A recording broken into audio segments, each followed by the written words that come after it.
Anybody grab the gat, grab the mask. I think my aura going black, and I don't plan on turning back. What's the point of doing that when you got people that's around? What's going on, everybody? Welcome back to another episode of JK Philly. Today we got Tankadelphia on off of Instagram.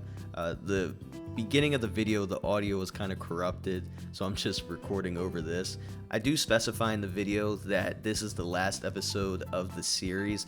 However, we do have about 10 to 15 episodes left that I will be releasing probably 2 if not 3 a week, just so we can wrap those up. So I didn't want to get any of the information too far drawn out from all the episodes that we recorded with everybody else, and just give everybody an opportunity to basically get their video out and make sure that it's as up to date as we can make it. Some of the videos are backlogged to, like middle of May, if not end of May too. So just wanted to get those out sooner than later, but we definitely appreciate you guys for sticking around for this all 30 series. It was definitely fun to do. Definitely appreciate everybody who tuned in.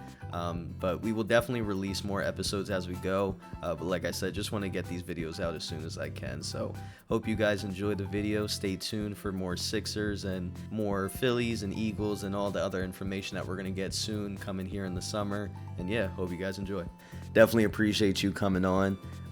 We're just going to jump into this. Obviously, there is not a whole lot to talk about with the Sixers in terms of their regular season, but I just want to get your perspective as another Philly fan that we can talk to. Just your overall thoughts and, takeaways from what this season looked like for you, I guess. I mean, it was an embarrassment. Obviously, you start with the injuries. If Embiid's not playing, the team kind of sucked. So I think part of that Sixer fans can hopefully, I'm a big Embiid fan even through this. So my first thing is I hope you appreciate what Embiid has done, because you see how god-awful we are without him and how badly we need a center. So, I mean, that's first of all, that's the positive. But everything else other than Justin Edwards and McCain was pretty bad. I mean, the season's so bad that the 16th pick turns into the rookie of the year, and he tears his meniscus or his ACL or whatever in like November.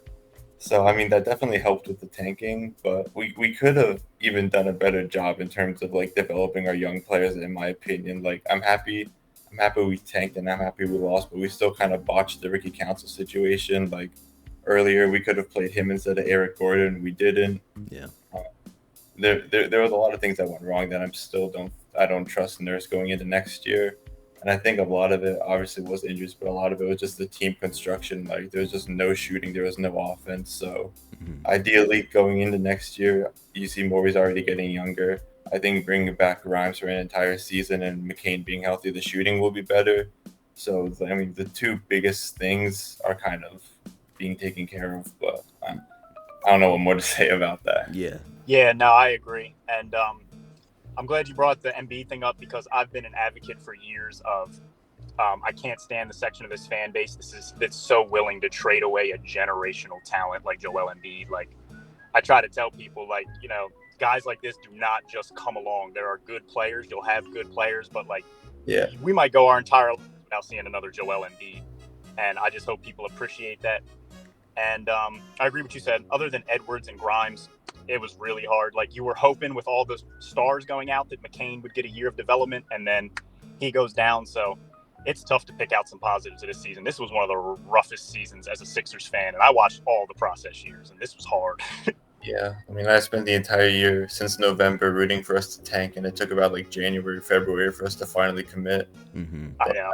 I'm thankful we finally did, even though we didn't really have an option. It felt like we weren't even trying to tank; we just sucked. Yeah. I remember me and just trying to be optimistic the first month, like, Embiid will miss a couple weeks, come back, it'll be okay. And it was like, damn, we should have just shut him down then. Yeah, I mean, you wanna be hopeful for your best guy to actually play, and when you start hearing before the season even started, just like, yeah, I'm gonna play every other game. It's like, all right, well, shoot, I don't know what that looks like then, because that's not gonna put us in the spot.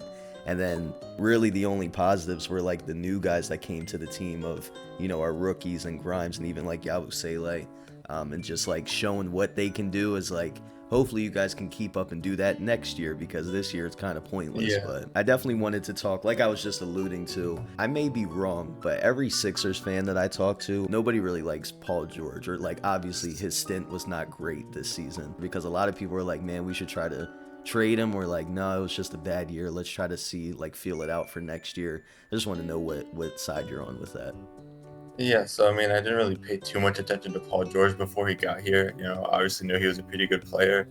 In terms of a person, I think he's really fucking annoying. I mean, like, running back Philly, I kind of talk with him sometimes, occasionally on Instagram. I watch his videos. He kind of said it perfectly when he was on his podcast, basically saying, like, Ace Bailey shouldn't be doing this in terms of, like, his pre-draft process. And just like, dude, shut up. We're talking. We have this draft prospect. We could maybe draft him. We could maybe trade him. And, like, you're talking on your podcast, which is, like, it could affect what we're doing in terms of, getting more value or trading back or anything. I think he talks too much, and, like, you never won anything. Obviously, really good. So I think he's kind of annoying as a person. However, I'll say he's slightly underrated as a player, because, like, when you got him to play against, or you got him to play with Embiid, right, in between Maxey and Embiid. So that, like, never happened. So you can never get chemistry, number one.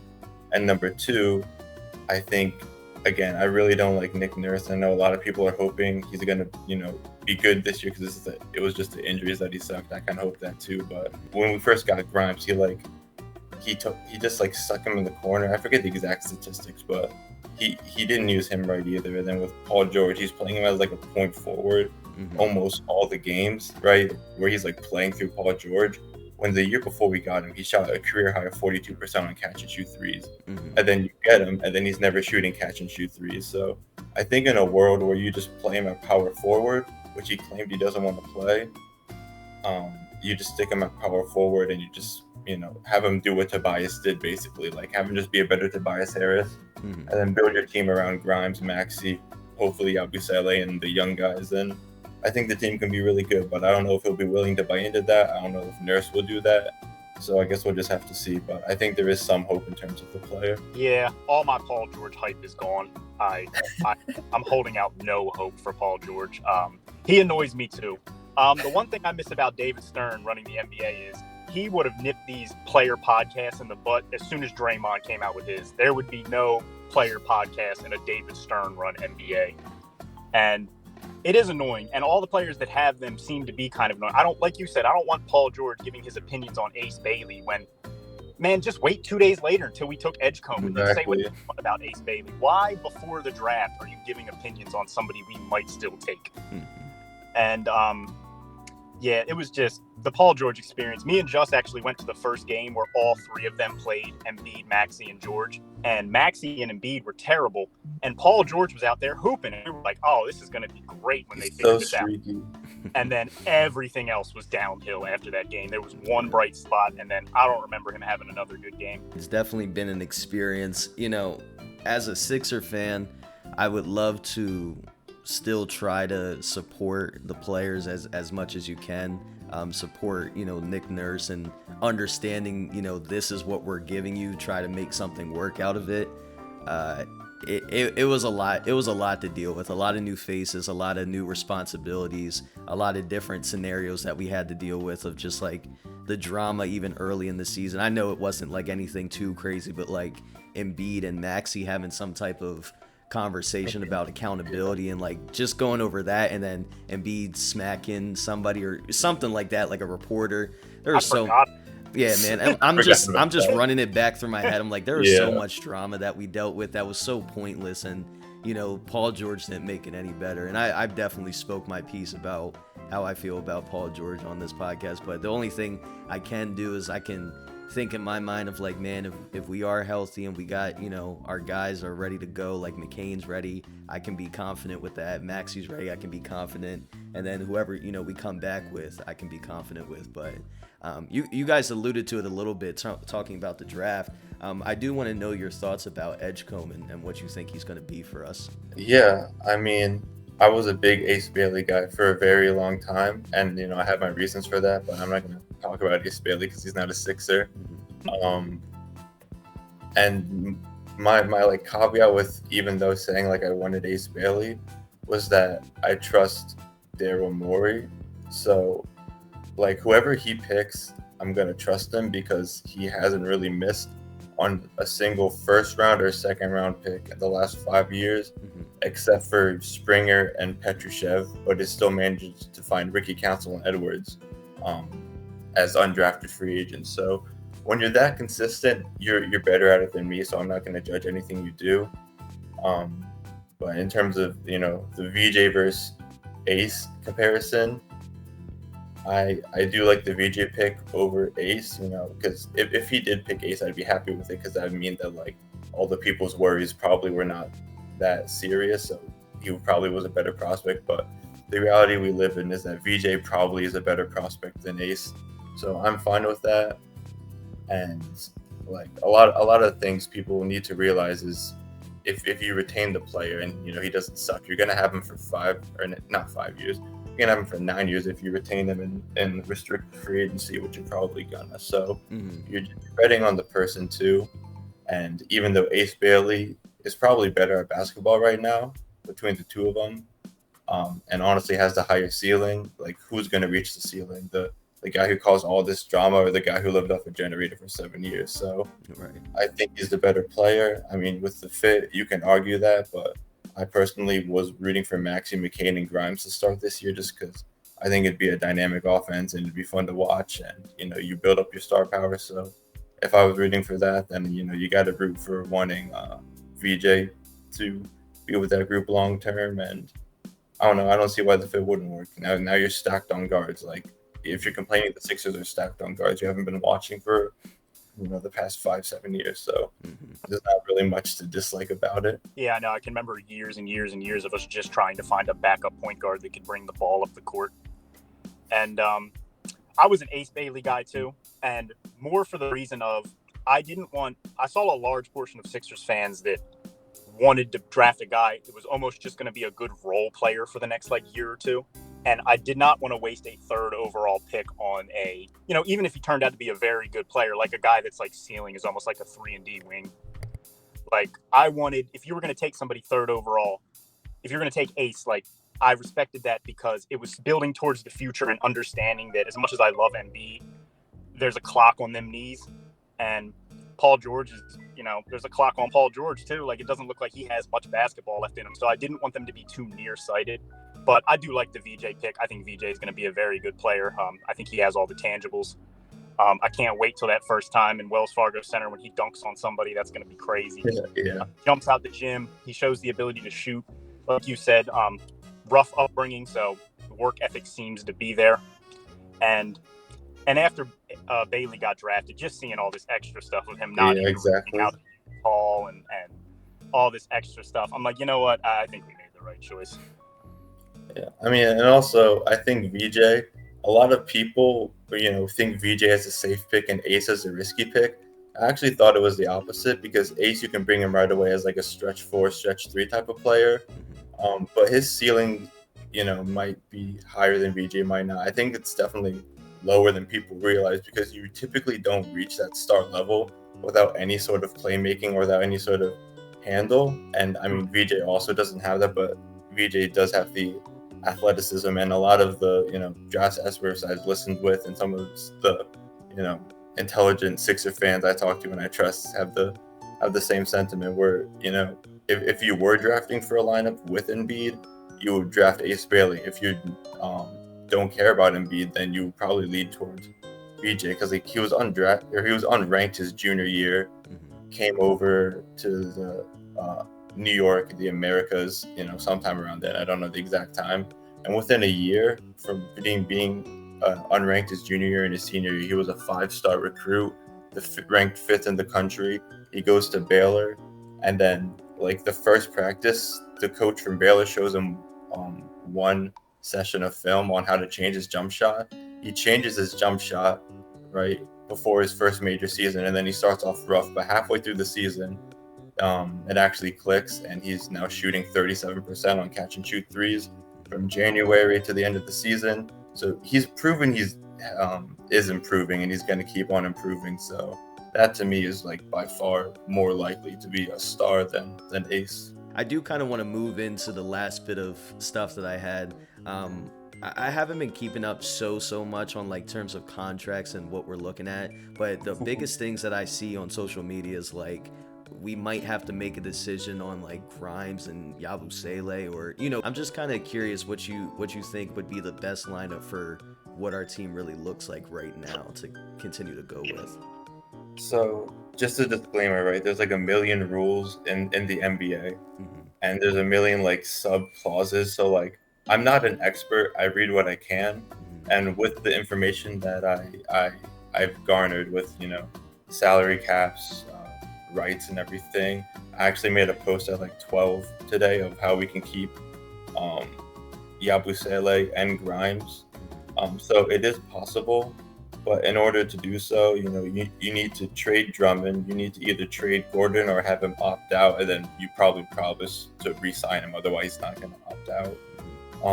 You need to do one of waive Ricky, trade Lonnie, or have VJ take a pay cut, which you can do because he can take as low as 80% of the rookie scale. So you can do all of that, and you have to hold off Janai Broom signing. And then if you do all that, and then Grimes doesn't sign to a specific number, which you can all see on my Instagram post if you want, doesn't sign to a specific contract number, then you can re-sign Yabusele to the however much you want. You basically get under the luxury tax, and then you can sign him to whatever portion of that he's requiring. The only caveat to doing all this is you're going to deplete assets in terms of second round picks moving off of Drummond, and you're going to be in the second apron. Almost certainly you are going to be in the first apron, and I don't know if there's any hidden things other to the ones that I read, but I'm assuming you can keep that team together for at least 1 year.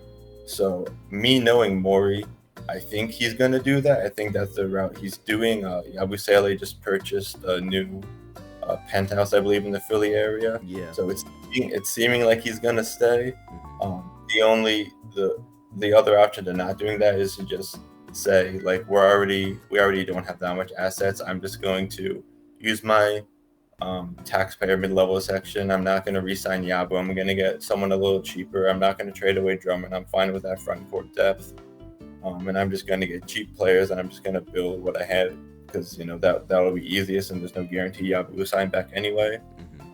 That doesn't seem like the very Maury-esque plan, and he already kind of has the re-signing Yabu set up by declining Butler's option, by declining Edwards' option, and holding off signing him to a contract. So it really does seem like that's the way it's going to go, but I can't guarantee. And also signing Janai Broom was kind of, I don't know if he's viewing him as a forward or a center, but I would really hope he's not planning on playing him at power forward. So I hope not. I think that's the Drummond replacement and not the Yabusele replacement, but who knows? I was just gonna say I'd love to hold on to both of those guys.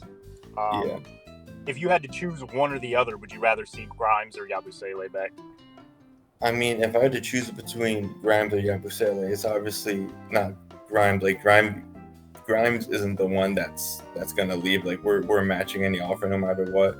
If you really love Yabusele so much, I'm just looking for a trade for Oubre instead, because it's between Oubre and Yabusele. And honestly, I would probably pick Yabusele over Oubre. But I just don't know what kind of market's there for Oubre, and I don't know if you can get a deal done just because there's a bit of a talent overlap where we don't really have a player like Yabu. Hopefully Maury can get a way to get all three done. Yeah, let him work his magic. Yeah, I'm sure they can find something. That's what I was going to ask about Oubre as well, because I haven't really seen too much information about him, obviously. I'm kind of curious to see where your expectations for the Sixers are next year. My expectations are I need to see Embiid first, right? Because I talked obviously very highly of him. I'm still very skeptical of how that knee's going to hold up, because he has no meniscus in his right knee now. They didn't say exactly what the procedure was, but the only thing left to do that can be done within 6 months or within 6 weeks of recovery is to just scope out the knee. So I was one who was kind of hoping he would just miss this season too, get like some meniscus transplant, like just try to make sure he can play basketball again. But they got the guy who worked on Kawhi's knee, and Kawhi's actually playing good now. So I'm holding out some hope, but it starts with him, right? And then there will be injuries outside of that, just because that's just the nature of the game, and that's the nature of the Sixers too. But looking at the team we have now, is last year guys got injured, and that just was an excuse for Nurse to play Lowry at like power forward, because Nurse is just like that, and you're playing all these old guys because everyone's hurt. And every time someone says that in like my comment section, we're just like, just sign Lowry as the 15th guy and just don't have him play. It's like, dude, there's gonna be injuries. Like if you're on the roster, you're gonna be playing minutes at some point, and you need to get all these old guys out that just can't play. And it seems like he's finally doing that. I do think Eric Gordon's gonna be staying this year, because he's talked about how Eric Gordon's going to be mentoring VJ, and it's probably best to promise a 1-year deal, because you can get him to decline his player option. So I do think Eric Gordon's going to be back. I think you're trading Drummond, and I'm praying Lowry's going to be gone. And then from there, you're going to get consistency in the regular season, because when guys are injured, you're going to have young guys as depth pieces that can actually play. So I do think if Embiid's healthy, even if Paul George, tears his ACL and is out the entire year, right, with the other guys and with Embiid, I think with a healthy Embiid, you're going to be a top 3 seed, like easily. But I'm just very unconfident in Embiid. Yeah, I know it's tough as a Sixers fan. You come in with all these expectations, and it's all just riding on the knees of one man. And yeah, with Kyle Lowry, man, it's tough for me because I watched him at Villanova when I was a little kid. I'm from the Philly area. I don't want to see him dribble a basketball for the Sixers again. It is hard watching him play, and I get it. He's an old man. He just can't play anymore, and Nurse thinks he can, is what it comes down to. Yeah, so I need that one. I'm kind of over Drummond as well, but I need to not see Kyle Lowry, because like you said, there's going to be injuries. There's going to be times where we're going to need to lean on him, and there's just nothing to lean on anymore. Yeah, I agree 100%. I wanted to also ask you, because I don't think we said his name yet.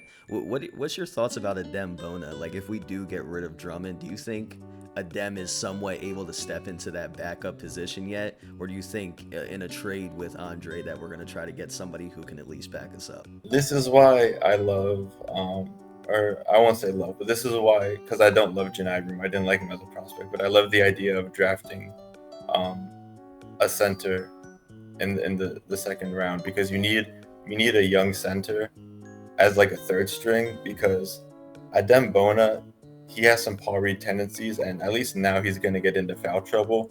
Like, I don't trust him to stay completely out of foul trouble as a backup center for like the entire game, because there's just going to be games where he's going to pick up 2-3 dumb fouls in a row. Right. He has some Paul Reed tendencies, but I absolutely love him as a backup center, right? I love Charles Bassey as a backup center. My most liked post on Instagram, right, is me just poking fun at how the Sixers keep on signing these guys as backup centers, these veterans for like 1-year deals throughout Embiid's entire tenure, who just can't play basketball. And then like they finally just decide, hey, let's just draft a young guy as a rim protector. And like it just, I mean, I'm not going to say it finally worked because we weren't good this year, but he's easily the best backup center he's had in his entire career. Yeah. So yes, I 100% believe in him. Shout out Adem Bona fan club. He's my friend. He got like 80 some followers. One of them is Adem Bona himself. It's hilarious. He seems like a great guy. He's friends with McCain. I'm gonna be upset if he's not a Sixer for the next like 5-10 years. Yeah, no, I agree. I loved the pick last year.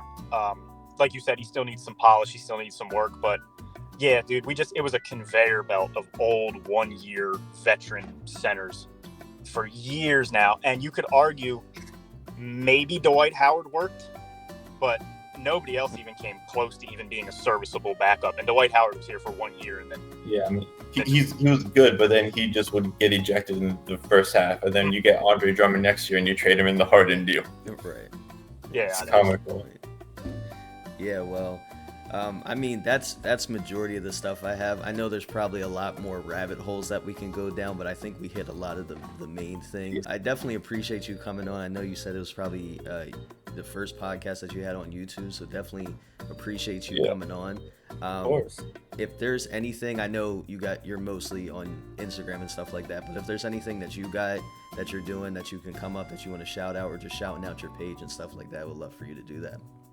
Just follow Tankadelphia, guys. Tankadelphia 76 started in November. the season was awful for everyone except me because I made money off of it and I made a little brand off of it. So, you know, it's hard to root for the Sixers to be good, right? It's gonna leave you disappointed. You got to learn to have fun with the guys. So that's my message. Drop me a follow, please. For sure. I appreciate it. That's all I got. And shout out Janai Broom. I didn't like him as a prospect, but you know I like him now. He's a hard worker, and he's a better passer than I realized. So I no longer dislike the prospect. I trust Maury. Awesome. Yeah, I was surprised when it comes to second round picks. I don't usually like see a second round pick. I watched a lot in college, but Auburn being one of the best teams in the nation, I saw them play a lot of games, and I was a little skeptical about the pick at first too. But I've liked some of the film I've seen, and I've seen a couple posts of people like talking about what he could become. And for a second round pick, I'm all for the project. Yeah, I'm not gonna complain about Maury picking good culture guys. You know, we finally have a good culture around us. Yeah. Hopefully for the next 5-10 years. But yeah, I'm not going to go into any more rabbit holes, but No, I for appreciate sure. you guys having me on. It's all good. It's all good. Definitely appreciate you coming on. Thank you guys. Since this is the last episode of the series, thank you guys for watching, viewing, and subscribing. If you did subscribe to the channel, we definitely appreciate you. Make sure that you follow all the links down below, and we'll see you guys for the next episode. Talk to you. Thank you guys for watching another episode of JK Philly. Make sure you stay tuned by subscribing to the channel.